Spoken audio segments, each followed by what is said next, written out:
G'day humanoid life forms, it's Chewy here, and today putting a brand new screen onto the GTR1400. Here is my new slightly taller screen. This looks like a very simple job. Let's get started. Or as Uncle Eric would say, let's get cracking. We call them an Allen key in Australia. Using a hex head key, just remove the 4 bolts. Easy as.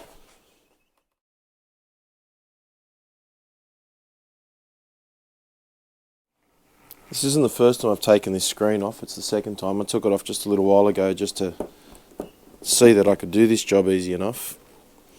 And what I noticed is, I might give this a little bit of a clean while everything's off the bike.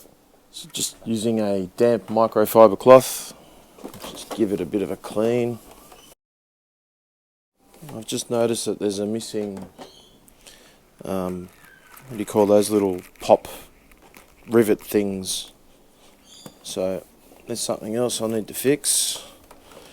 When I fix the damage done by the person knocking my bike over, that looks beautiful and clean. The next thing that needs to be done is just to pop these plastic things out. They just pop off. Well, they pop off alright. That I did not expect. That's that way. Okay, I'm going to leave those sitting like that, so I know what I'm doing, and try and get these bits of rubber off.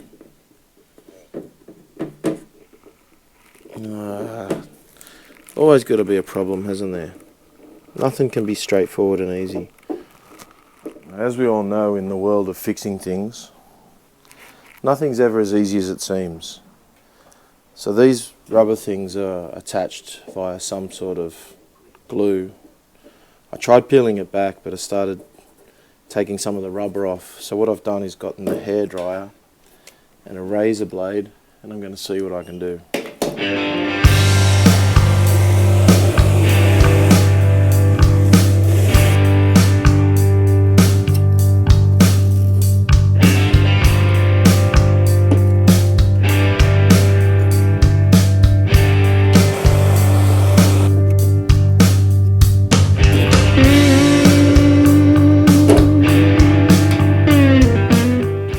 Came off pretty well. Happy with that.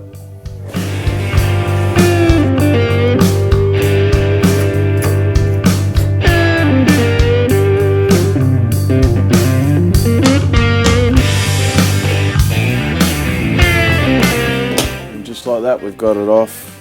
I'm pretty proud of myself with that. I thought I was going to be frustrated, but it didn't take too long, only a few minutes. Well, here is the new and improved, slightly taller screen. Let's get it out of the bag.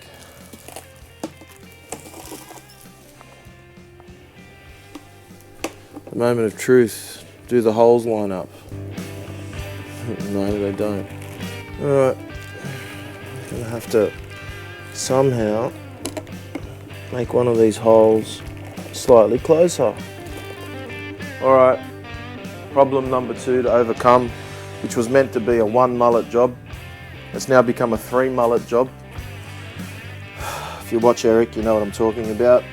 I've got a Dremel and I've got the old screen just to see how I go. To see how it works when I try and make the hole just a little bit bigger, slowly and gently. Because this thing goes up to about 9 million revolutions per second. Slowly and carefully. Make it bigger until I can get it to fit.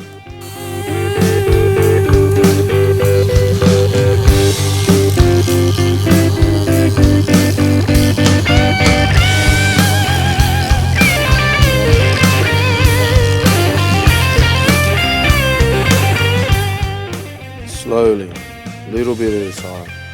My wife suggested to put some black texture on there so we can make sure it's a tight fit. And I said, yep, every man would say that.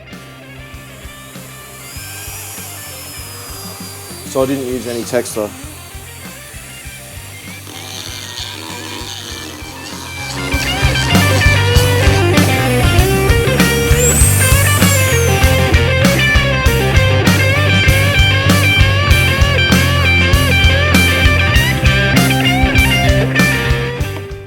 have it. That's it. No more. Thank you, Dremel. Okay, this should be as easy as pie. We're back to the one mullet work.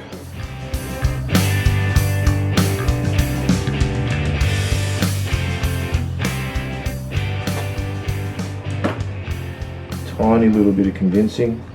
That's all it took. Almost up to the fun part. Almost get to go for a ride.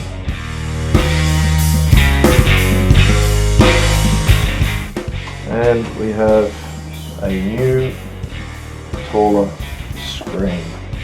How awesome is that?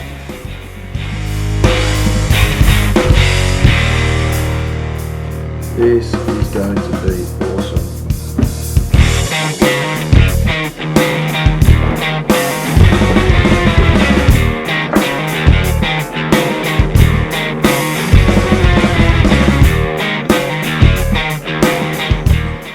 I think the height looks really good. Fingers crossed. Let's go to the bike now. And we're on the bike. Start off with a rev bomb. What else? Alright, let's get up to speed and test out this windscreen. It's a brand new, custom, slightly taller screen, moulded on exactly the same shape as the standard factory version. You saw the troubles I had fitting it. Nothing major, but a couple of little issues. We'll get up to 100 kilometers per hour, which is a bit over 60 miles per hour for all of you imperial measurement people. We can already say it looks 1,000 times better not having the spoiler on top. Alright, I want to get into some clean air away from the cars in front. 100 kilometers per hour. The screen's going up now.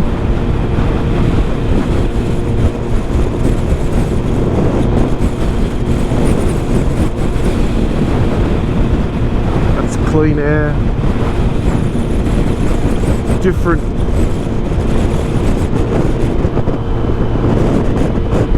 damn being tall. If I was just a little bit shorter it would be perfect. That's made a big difference though. It's probably as good as the screen was with the spoiler. So now that I've got the slightly taller screen, it's about 6-7 centimeters taller. Seems to be pretty good. I'm definitely not going to add the wind deflector or the spoiler on top of this, just for the looks. There you have it.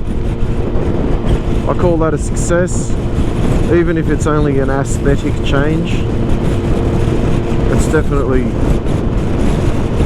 positive in my book. You want to have your bike looking as nice and sexy as you possibly can get it. Speeding.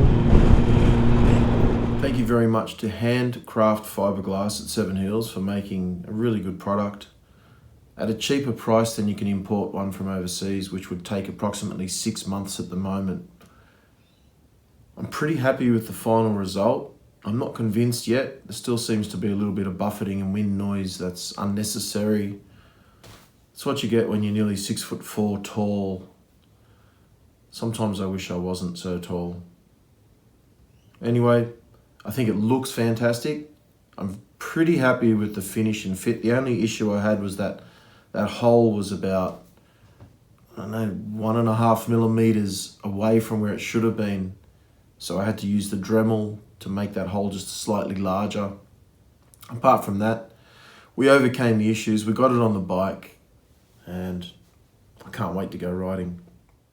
Thank you very much for watching Humanoid Lifeforms. You know the drill.